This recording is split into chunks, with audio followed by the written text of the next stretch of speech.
뭐 만약에 우리 인도네시아 피가 흐르는 선수들이 좋은 선수들이 계속 있다면 분명히 계속 추진할 것이고요. Di tengah euforia timnas Indonesia mencari striker tajam keturunan grade A untuk mengarungi ronde 3 kualifikasi Piala Dunia 2026.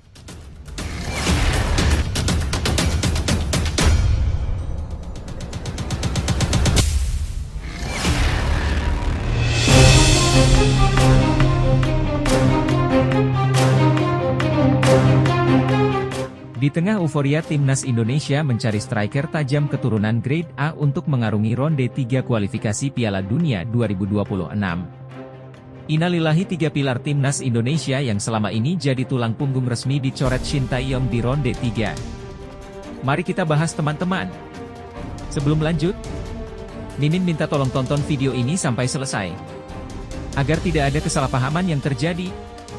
Dan tak bosan-bosan juga, tolong like dan share video ini ke media sosial kalian agar semua orang tahu apa yang sedang terjadi. Berikut 3 pemain timnas Indonesia yang otomatis tergeser jika proses naturalisasi Ula Romeni sudah selesai. Sejumlah pemain timnas Indonesia yang sudah pasti habis karirnya di timnas Indonesia jika proses naturalisasi Ula Romeni selesai. PSSI dilaporkan sedang memburu 2 pemain keturunan, yakni Kevin Dix, FC Copenhagen, dan Ula Romeni, FC Utrecht. Dibandingkan Kevin Dix, keberadaan Ula Romeni lebih dinantikan. Hal ini karena timnas Indonesia membutuhkan tambahan daya gedor setelah gagal mencetak gol dalam 3 laga terakhir. Dalam 3 laga terakhir, lini depan skuad Garuda gagal mencetak gol. Karena itu, Ula Romeni sangat dibutuhkan timnas Indonesia untuk menerobos pertahanan lawan di grup C babak ketiga kualifikasi Piala Dunia 2026 zona Asia yang berisikan Jepang, Australia, Arab Saudi, Bahrain, dan Cina. Namun, kehadiran Ula Romeni berpotensi membuat sejumlah pemain andalan di lini depan tergeser ke bangku cadangan. Siapa saja pemain yang dimaksud? Berikut adalah 3 pemain timnas Indonesia yang akan berakhir karirnya di timnas Indonesia gara-gara kehadiran Ula Romeni. 1. Rafael Struijk. Jika Marcelino Ferdinand tetap dimainkan, gelandang 19 tahun ini dapat dioperasikan sebagai winger kiri. Kondisi ini otomatis memaksa Rafael Struijk tergeser ke bangku cadangan selama ronde 3. Dan berpotensi tak akan dimainkan sama sekali. Mengingat ronde 3 bukan ajang coba-coba. Dalam skenario ini, 3 pengisi lini depan timnas Indonesia bakal ditempati oleh Ula Romeni, winger kanan, Marcelino Ferdinand, winger kiri, dan Ragnar Oratmangoen, penyerang tengah. Nah, sebelum lanjut mendengar berita ini, buat para netizen, keluarkan satu kalimat pamungkas untuk menanggapi kabar ini. Menurut kalian, lebih baik mempertahankan Rafael Struijk atau menaturalisasi Ula Romeni? Mengingat Rafael Struijk adalah pemain naturalisasi yang ikut andil membangun timnas Indonesia dari nol. Di saat para pemain keturunan lainnya sama sekali tak tertarik membela Indonesia. Rafael Struijk kala itu hadir membawa segudang harapan bagi fans timnas Indonesia. Atau justru Ula Romeni lah yang saat ini sangat dibutuhkan timnas Indonesia untuk mengarungi ronde 3 kualifikasi Piala Dunia. Mengingat dia adalah striker tajam di Liga Eropa dengan tinggi badan ideal. Ayo teman-teman, berikan tanggapan kalian di kolom komentar. Bravo PSSI. Bravo Timnas. Bravo ST. Ayo Garuda. Buktikan bahwa level kita sudah dunia. Tiket Piala Dunia harga mati. Di sisi lain, jangan lupa juga satu kalimat khusus untuk Shin Tae-yong yang sedang berusaha keras memajukan sepak bola Indonesia. Silahkan tulis di kolom komentar. Ayo terbang tinggi Garuda. Mari kita lanjut teman-teman. 2. Witan Sulaiman. Sebelum berangkat haji, Witan Sulaiman merupakan winger kanan andalan timnas Indonesia. Namun, posisi winger kanan timnas Indonesia bakal diisi Ula Romeni jika ia benar dinaturalisasi menjadi WNI. Dalam formasi 3-4-3 racikan Shin Tae-yong, Ula Romeni dapat beroperasi sebagai winger kanan, membentuk kolaborasi dengan pemain lainnya. 3. Marcelino Ferdinand. Marcelino Ferdinand bertugas sebagai winger kanan dalam 3 laga yang dijalani timnas Indonesia pada Juni 2024. Ia mengisi posisi itu menggantikan Witan Sulaiman yang berangkat haji. Namun, seperti yang sudah diutarakan di atas, Ula Romeni cenderung dioperasikan sebagai winger kanan sehingga Marcelino Ferdinand berpotensi tergeser ke bangku cadangan. Lebih lanjut, Kehadiran Ula Romeni sebagai pemain naturalisasi di timnas Indonesia bisa memberikan dampak signifikan. Secara potensial, ini bisa mengatasi masalah ketajaman di lini depan yang telah menjadi perhatian utama dalam beberapa pertandingan terakhir. Namun, keputusan ini juga membawa risiko, terutama dalam hal dinamika tim dan keseimbangan skuad. Menggeser pemain seperti Witan Sulaiman, Rafael Struijk, dan Marcelino Ferdinand bisa berdampak pada moral dan performa tim secara keseluruhan. Ketiga pemain ini telah menunjukkan kontribusi yang signifikan, dan perubahan posisi atau pengurangan waktu bermain mereka bisa menimbulkan ketidakpuasan atau bahkan merusak harmonisasi tim. Selain itu, adaptasi Ula Romeni ke gaya permainan timnas Indonesia dan koordinasinya dengan rekan-rekan setimnya juga akan menjadi faktor kunci. Proses adaptasi ini tidak selalu mulus dan bisa memerlukan waktu yang tidak sebentar. Penyebab Shin Tae-yong diminta PSSI secepatnya pulang ke Indonesia. Mari kita bahas teman-teman. Nah, seperti biasa teman-teman. Sebelum lanjut mendengar berita kedua ini, buat para netizen, keluarkan satu kalimat pamungkas untuk menanggapi kabar ini. Silahkan tulis di kolom komentar. Mari kita lanjut teman-teman. Pelatih timnas Indonesia, Shin Tae-yong, diminta segera kembali ke Indonesia. Permintaan ini disampaikan oleh Sekretaris Jenderal, Sekjen, PSSI, Yunus Nusi. Menurut Yunus Nusi, PSSI telah memberikan batas waktu kepada Shin Tae-yong untuk kembali ke tanah air. Hal ini penting untuk mempersiapkan timnas Indonesia yang akan bersaing di babak ketiga kualifikasi Piala Dunia 2026 zona Asia pada September 2024. Iya, kita minta secepatnya untuk persiapan laga yang tanggal 5 September, Timnas Indonesia melawan Arab Saudi, dan tanggal 10 September, Timnas Indonesia melawan Australia, kata Yunus Nusi di Jakarta. Mantan Exco PSSI ini menyebutkan bahwa Shin Tae-yong kemungkinan akan kembali ke Indonesia pada pertengahan Juli 2024. Namun, ia tidak dapat memberikan tanggal pasti kedatangan pelatih tersebut saat ini. Ia kembali ke Indonesia. Perkiraan pertengahan. Iya, pertengahan, kan lagi istirahat, ujar Yunus Nusi. Yunus Nusi berharap Shin Tae-yong dapat memantau para pemain saat Piala Presiden 2024 yang akan dimulai pada 20 Juli 2024. Ajang ini akan diikuti oleh 8 tim Liga 1 2024 hingga 2025. Saat Piala Presiden mudah-mudahan sudah ada, sembari melihat lagi anak-anak dia, pemain timnas Indonesia, latihan, tambah Yunus Nusi. Menurut asisten pelatih timnas Indonesia, Nova Arianto, Shin Tae-yong akan kembali ke Indonesia pada 21 Juli 2024. Setibanya di tanah air, pelatih asal Korea Selatan tersebut akan memberikan roadmap kepada PSSI menjelang babak ketiga kualifikasi Piala Dunia 2026 zona Asia. Lebih lanjut, permintaan PSSI agar Shin Tae-yong segera kembali ke Indonesia menunjukkan urgensi persiapan yang diperlukan untuk babak ketiga kualifikasi Piala Dunia 2026. Langkah ini penting mengingat pertandingan melawan Arab Saudi dan Australia pada September mendatang adalah tantangan besar yang memerlukan persiapan matang. Kehadiran Shin Tae-yong di Piala Presiden 2024 juga bisa menjadi momen penting untuk memantau performa pemain dan mempersiapkan strategi. Pelatih asal Korea Selatan tersebut memiliki reputasi baik dalam mengelola tim dan memaksimalkan potensi pemain, sehingga keterlibatannya sejak awal dalam persiapan sangat krusial. Meski belum ada kepastian tanggal kedatangan, harapannya Shin Tae-yong bisa segera kembali dan memulai program latihan intensif. Langkah ini menunjukkan keseriusan PSSI dalam mempersiapkan timnas Indonesia untuk mencapai hasil terbaik di kualifikasi Piala Dunia. Kepada seluruh pemain dan staf timnas Indonesia, perjalanan menuju babak ketiga kualifikasi Piala Dunia 2026 merupakan kesempatan emas untuk menunjukkan kemampuan dan semangat juang kita di kancah internasional. Meskipun tantangan yang akan dihadapi sangat besar, kita memiliki potensi untuk bersinar. Jangan pernah meremehkan kekuatan kerja keras dan dedikasi. Dengan bimbingan pelatih Shin Tae-yong dan dukungan penuh dari PSSI, kita memiliki semua yang diperlukan untuk mempersiapkan diri sebaik mungkin. Setiap latihan, setiap pertandingan adalah langkah menuju tujuan kita yang lebih besar. Ingatlah, kita membawa harapan seluruh bangsa. Teruslah berlatih dengan tekun, saling mendukung, dan bermain dengan hati. Mari buktikan bahwa timnas Indonesia bisa bersaing dengan yang terbaik. Bersama, kita bisa mencapai mimpi besar ini. Semangat, Garuda! Para pahlawan sepak bola Indonesia, ketika kita melangkah menuju babak ketiga kualifikasi Piala Dunia 2026, ingatlah bahwa setiap usaha dan dedikasi Anda adalah cerminan dari jutaan impian dan harapan yang kita bawa bersama.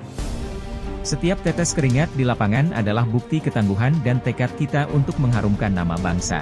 Tidak ada yang mustahil jika kita bersatu dan bekerja keras. Di bawah bimbingan pelatih Shin Tae-yong, kita memiliki peluang besar untuk mencapai prestasi yang gemilang. Fokuslah pada tujuan kita, jangan biarkan rintangan menggoyahkan semangat. Setiap kesulitan yang kita hadapi adalah kesempatan untuk tumbuh dan menjadi lebih kuat. Mari kita berjuang dengan penuh semangat, bermain dengan strategi yang matang, dan menunjukkan kepada dunia bahwa Indonesia adalah kekuatan yang patut diperhitungkan. Setiap pemain adalah bagian penting dari tim ini. Berikan yang terbaik di setiap kesempatan, karena kemenangan kita adalah kemenangan bagi seluruh bangsa. Bersama, kita bisa mencapai kejayaan. Jadilah inspirasi bagi generasi mendatang dan buktikan bahwa dengan kerja keras, disiplin, dan semangat juang, kita bisa meraih mimpi besar.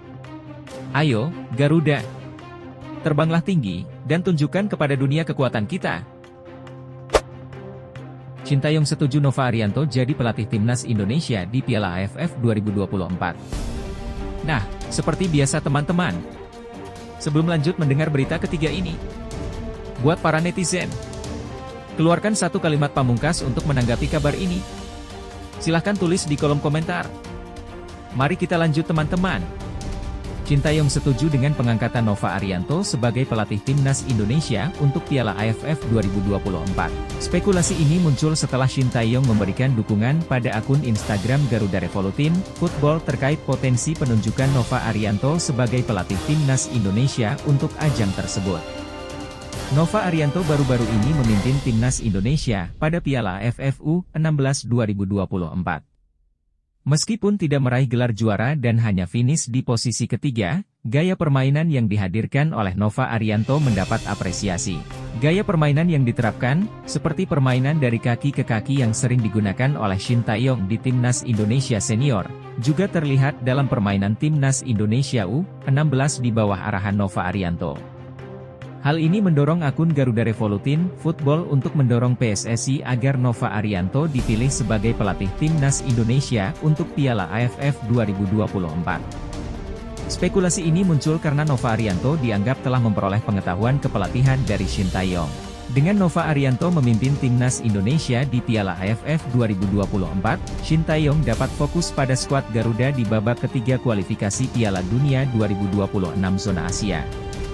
Matchday ketiga dan keempat grup C dalam babak ketiga kualifikasi Piala Dunia 2026 zona Asia berdekatan dengan kick-off Piala AFF 2024. Matchday keempat grup C akan digelar di Indonesia pada 19 November 2024, di mana timnas Indonesia akan melawan Arab Saudi di Stadion Utama Gelora Bung Karno. Sementara itu, pertandingan pertama grup B Piala AFF 2024 akan berlangsung pada 24 November 2024, hanya 5 hari setelah babak ketiga kualifikasi Piala Dunia 2026 zona Asia. Pada tanggal tersebut, Myanmar akan menjadi tuan rumah melawan timnas Indonesia.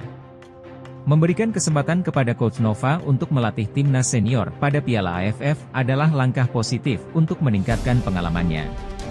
Kita memiliki impian untuk melihat pelatih lokal sukses besar di masa depan, dan ini bisa menjadi awal dari impian tersebut, tulis akun Garuda Revolutin Football. Dengan dukungan yang diterima dari Shin Tae-yong melalui media sosial, harapan untuk penunjukan Nova Arianto sebagai pelatih timnas Indonesia untuk Piala AFF 2024 semakin terbuka lebar. Lebih lanjut, mengenai situasi ini adalah bahwa dukungan dari Shin Tae-yong terhadap potensi penunjukan Nova Arianto sebagai pelatih timnas Indonesia untuk Piala AFF 2024 merupakan hal yang positif. Ini menunjukkan bahwa Shin Tae-yong melihat potensi dalam gaya permainan dan pendekatan pelatihan yang diterapkan oleh Nova Arianto, terutama setelah pengalaman suksesnya dengan timnas Indonesia U16 di Piala AFF U16 2024. Pengalaman Nova Arianto dalam mengembangkan gaya permainan dari kaki ke kaki yang sering digunakan oleh Shin Tae-yong di timnas Indonesia senior dapat menjadi nilai tambah bagi timnas Indonesia di level senior. Dukungan ini juga mencerminkan pentingnya pembinaan dan pengembangan pelatih lokal yang berpotensi untuk mengambil alih tanggung jawab di level yang lebih tinggi, seiring dengan visi jangka panjang untuk keberhasilan timnas Indonesia. Harapan saya adalah agar PSSI dapat mempertimbangkan dengan matang dukungan ini dan menjadikannya sebagai langkah yang strategis untuk menghadapi kompetisi Piala AFF 2024 serta persiapan jangka panjang menuju kualifikasi Piala Dunia 2026. Di dunia olahraga, kesempatan untuk berkembang dan menunjukkan potensi selalu hadir bagi mereka yang berkomitmen dan bekerja keras. Dukungan dari orang-orang seperti Shin Tae-yong pada Nova Arianto menunjukkan bahwa jika Anda memiliki visi dan dedikasi yang kuat, peluang untuk mencapai tujuan Anda dapat terbuka lebar. Motivasi datang dari kemampuan Anda untuk terus belajar dan berkembang, serta dari keyakinan bahwa setiap langkah kecil menuju impian besar Anda memiliki arti yang mendalam. Jadilah seperti Nova Arianto, yang tidak hanya berusaha memimpin dengan gaya permainan yang inovatif tetapi juga meraih pengakuan dari sesama profesional di lapangan. Ingatlah, setiap tantangan adalah kesempatan untuk tumbuh lebih kuat. Teruslah bersemangat dan terus berusaha keras, karena impian besar membutuhkan kerja keras yang konsisten untuk diwujudkan. Meski lama tak dipanggil ke timnas Indonesia, Elkan Bagot dan PSSI masih berkomunikasi. Nah, seperti biasa teman-teman, sebelum lanjut mendengar berita ketiga ini, buat para netizen, keluarkan satu kalimat pamungkas untuk menanggapi kabar ini. Silahkan tulis di kolom komentar. Mari kita lanjut teman-teman. Pemain tim nasional, Timnas Indonesia, Elkan Bagot, masih menjalin komunikasi dengan PSSI meskipun pemain Ipswich Town tersebut sudah lama tidak dipanggil ke skuad Garuda. Hal ini dikonfirmasi oleh Sekretaris Jenderal, Sekjen, PSSI, Yunus Nusi, yang berharap Elkan bisa kembali memperkuat timnas Indonesia di masa mendatang. Elkan Bagot diketahui tidak dipanggil oleh timnas Indonesia dalam beberapa agenda besar, termasuk dalam 2 pertandingan terakhir putaran kedua kualifikasi Piala Dunia 2026. Kedisiplinan pemain berusia 21 tahun tersebut diduga menjadi masalah bagi pelatih timnas Indonesia, Shin Tae-yong. Pelatih asal Korea Selatan tersebut kemudian mengandalkan Jordi Amat, Justin Hubner, dan Jay Itzes untuk mengisi posisi yang ditinggalkan oleh Elkan. Namun demikian, Elkan masih memiliki peluang untuk bergabung kembali dengan timnas Indonesia. Yunus menyatakan bahwa PSSI tetap menjaga komunikasi dengan Elkan meskipun pemain tersebut tidak dipanggil dalam beberapa pertandingan terakhir. Yunus menegaskan bahwa peluang Elkan untuk membela timnas Indonesia masih terbuka lebar. Oh iya, tim kita juga tetap bangun komunikasi dengan Elkan Bagot, dan ya siapapun mereka, siapapun pemainnya yang sudah berpaspor Indonesia, kita juga berharap bisa memperkuat tim kita, kata Yunus kepada media pada Jumat, 5 Juli 2024. Iya ada komunikasi, anak-anak tim dan head of timnas kita juga ada komunikasi, tambahnya. Elkan kemungkinan besar akan kembali membela timnas Indonesia di putaran ketiga kualifikasi Piala Dunia 2026 zona Asia. Skuad Garuda diketahui berada dalam satu grup dengan Arab Saudi, Australia, Jepang, Cina, dan Bahrain di fase tersebut. Pada fase ini, timnas Indonesia akan menjalani pertandingan pertama melawan Arab Saudi pada 5 September 2024, kemudian melawan Australia pada 10 September 2024. Saat ini, Elkan sedang fokus mempersiapkan diri untuk masuk ke skuad utama Ipswich Town. Lebih lanjut, situasi Elkan Bagot dengan timnas Indonesia saat ini menggambarkan dinamika yang kompleks. Beberapa poin penting dari situasi ini meliputi, komunikasi aktif antara Elkan dan PSSI menunjukkan bahwa PSSI menganggapnya sebagai aset penting bagi timnas di masa depan, meskipun tidak dipanggil dalam beberapa kesempatan terakhir. Masalah kedisiplinan diduga menjadi alasan utama Elkan tidak dipanggil oleh pelatih Shin Tae-yong, menunjukkan bahwa standar disiplin tinggi ditegakkan dalam tim. Pemain seperti Jordi Amat, Justin Hubner, dan Jay Itzes diandalkan sebagai alternatif di posisi bek dengan absennya Elkan, menunjukkan fleksibilitas tim dalam mencari solusi. PSSI menegaskan peluang Elkan untuk kembali memperkuat timnas Indonesia tetap terbuka, memberikan harapan bagi masa depannya jika masalah yang ada dapat diselesaikan. Elkan saat ini fokus untuk mempersiapkan diri di Ipswich Town, yang bisa menjadi pijakan positif untuk kembalinya ke timnas dengan performa yang baik di klub. Timnas Indonesia dihadapkan pada tantangan berat di putaran ketiga kualifikasi Piala Dunia 2026, di mana kehadiran Elkan bisa memberikan kontribusi berharga berkat pengalamannya. Teruslah berkomunikasi dan menjaga hubungan baik dengan PSSI. Komunikasi yang aktif dapat membuka peluang untuk kembali memperkuat Timnas Indonesia di masa depan. Fokuslah untuk terus meningkatkan diri, baik dalam kedisiplinan maupun kualitas permainan. Kedisiplinan yang kuat adalah kunci untuk mempertahankan tempat di timnas. Jangan ragu untuk memanfaatkan waktu di Ipswich Town untuk terus berkembang. Performa yang baik di klub dapat menjadi alasan kuat bagi pelatih untuk memanggil kembali ke timnas. Tantang diri sendiri untuk tetap gigih dan pantang menyerah. Rintangan saat ini adalah bagian dari perjalanan menuju kesuksesan lebih besar di masa depan. Ingatlah bahwa setiap pengalaman, baik di klub maupun timnas, adalah kesempatan untuk belajar dan tumbuh sebagai pemain sepak bola yang lebih baik. Semoga motivasi ini dapat membantu Elkan Bagot tetap termotivasi dan fokus dalam perjalanannya menuju prestasi yang gemilang. Marcelino Ferdinand dilepas KMSK Deinze, media Vietnam sindir penampilannya. Nah, seperti biasa teman-teman. Sebelum lanjut mendengar berita kelima ini, buat para netizen, keluarkan satu kalimat pamungkas untuk menanggapi kabar ini. Silahkan tulis di kolom komentar. Mari kita lanjut teman-teman. Media Vietnam, TTO 247, mengejek performa Marcelino Ferdinand yang dianggap terlalu apik. Hal ini ditulis oleh media tersebut setelah pemain itu secara resmi dilepas oleh KMSK Deinze. Kabar dilepasnya Marcelino Ferdinand ini diumumkan langsung oleh KMSK Deinze melalui laman resmi klub. Bersama 9 pemain lainnya, bintang berusia 20 tahun ini tidak masuk ke dalam skema permainan Mark Groshong untuk musim depan. Marcelino datang ke Belgia pada Februari 2023 setelah mendapat kontrak berdurasi 1,5 tahun dari KMSK Deinze. Selama bermain di negara tersebut, pemain yang akrab disapa Marceng ini telah bermain dalam 7 laga dengan torehan 1 gol. KMSK Deinze pun memberikan doa terbaik untuk Marcelino. Tim asal kota Deinze ini berterima kasih dan berharap Marcelino Ferdinand segera menemukan tim baru dan memperoleh hasil yang lebih baik. Marcelino Ferdinand datang dari Persebaya Surabaya, salah satu klub sepak bola terbesar dan terpopuler di Indonesia, pada Februari 2023. Remaja Indonesia yang saat itu berusia 18 tahun dipindahkan ke KMSK Deinze untuk mendapatkan pengalaman pertamanya di Eropa. Transfernya berarti dorongan besar bagi media sosial klub. Dia memainkan 7 pertandingan resmi untuk Tigers dan mencetak 1 gol, tulis KMSK Deinze soal perpisahan Marceng. Kami ingin mengucapkan terima kasih kepada mereka semua, satu persatu, atas upaya dan kontribusi mereka terhadap KMSK Deinze. Semoga berhasil dalam tantanganmu selanjutnya, Tigers, sambungnya. Kabar perpisahan Marcelino Ferdinand dan KMSK Deinze ini juga menjadi sorotan di luar negeri, khususnya Vietnam. Media asal negeri Naga Biru, TTO 247, bahkan mengejek kiprah pemain andalan Timnas Indonesia itu selama di Belgia. Menurut media tersebut, kiprah Marcelino dianggap tidak terlalu mengesankan selama berseragam tim oranye hitam, julukan KMSK Deinze. Akan tetapi, mereka memprediksi sang pemain akan terus bermain di Eropa.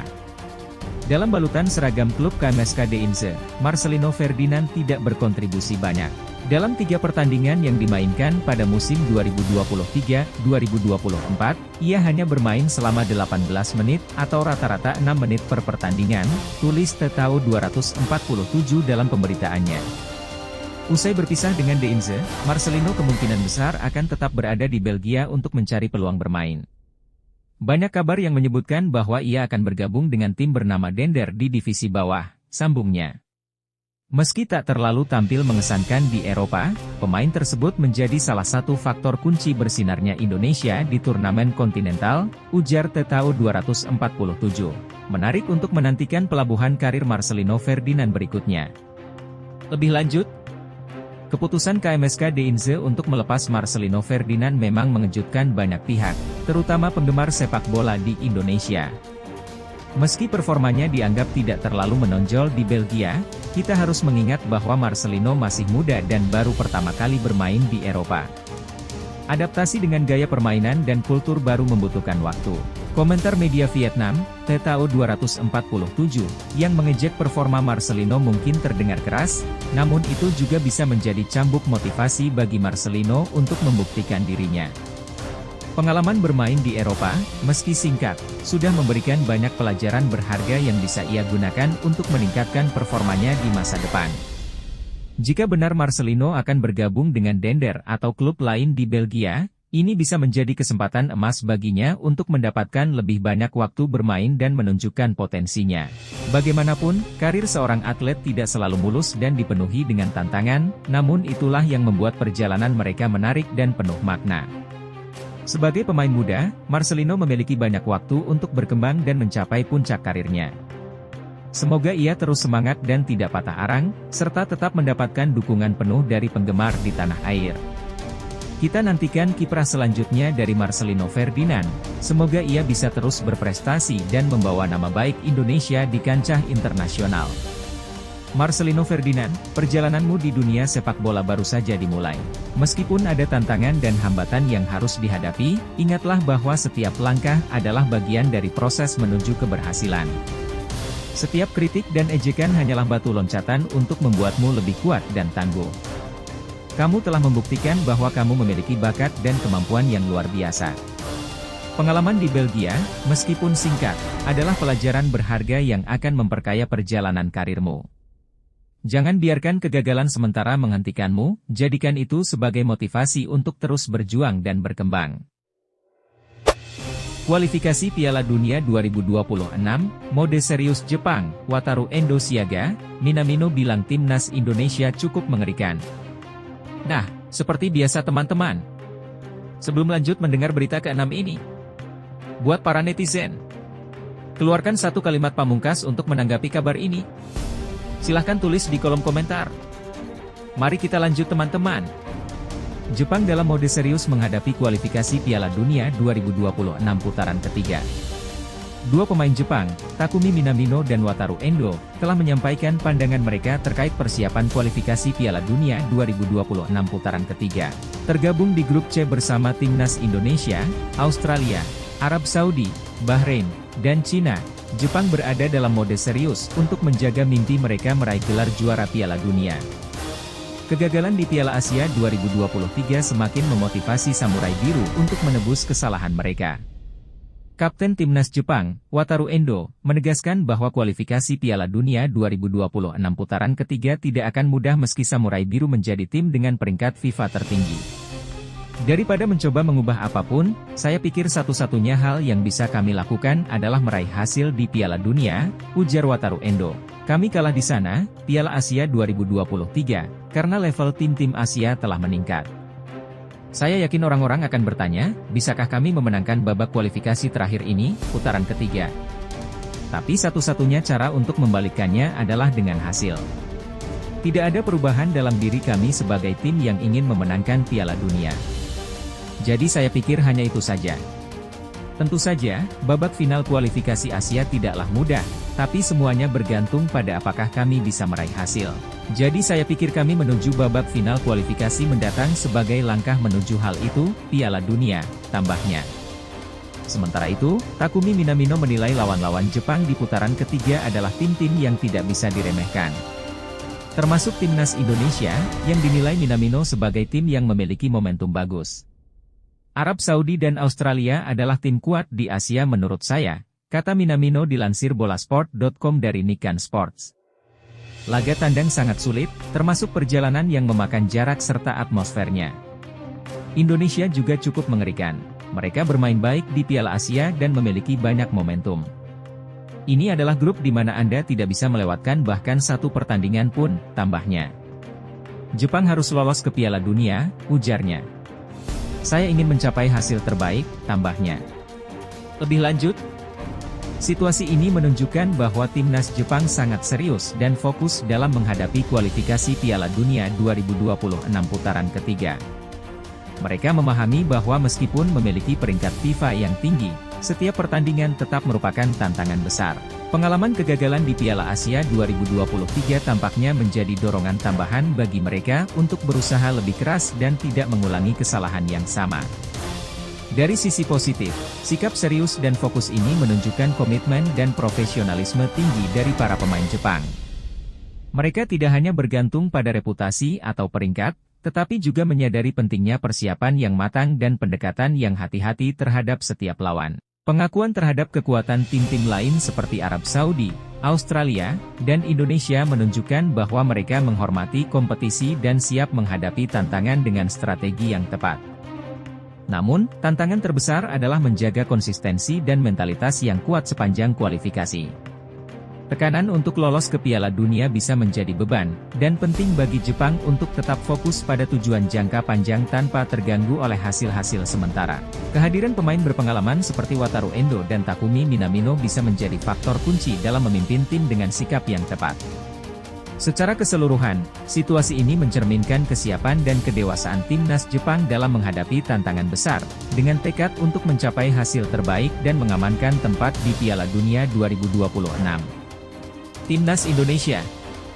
Saat ini, kalian sedang berada di jalur untuk mewujudkan mimpi besar di kualifikasi Piala Dunia 2026. Setiap pertandingan adalah kesempatan untuk menunjukkan kemampuan dan semangat juang yang telah kalian asah selama ini. Ingatlah bahwa kalian tidak hanya bermain untuk diri sendiri, tetapi juga untuk bangsa yang mendukung dan percaya pada kalian. Setiap latihan keras, setiap pengorbanan, dan setiap tetes keringat yang kalian keluarkan adalah investasi untuk masa depan yang lebih cerah. Kalian memiliki potensi besar dan momentum yang baik dari prestasi sebelumnya. Lawan-lawan mungkin kuat, tetapi dengan kerja sama, disiplin, dan mentalitas yang tak tergoyahkan, kalian bisa menghadapi setiap tantangan. Jangan pernah meremehkan kekuatan kebersamaan dan semangat tim. Dalam setiap langkah, ingatlah bahwa semangat pantang menyerah dan tekad baja adalah kunci menuju kemenangan.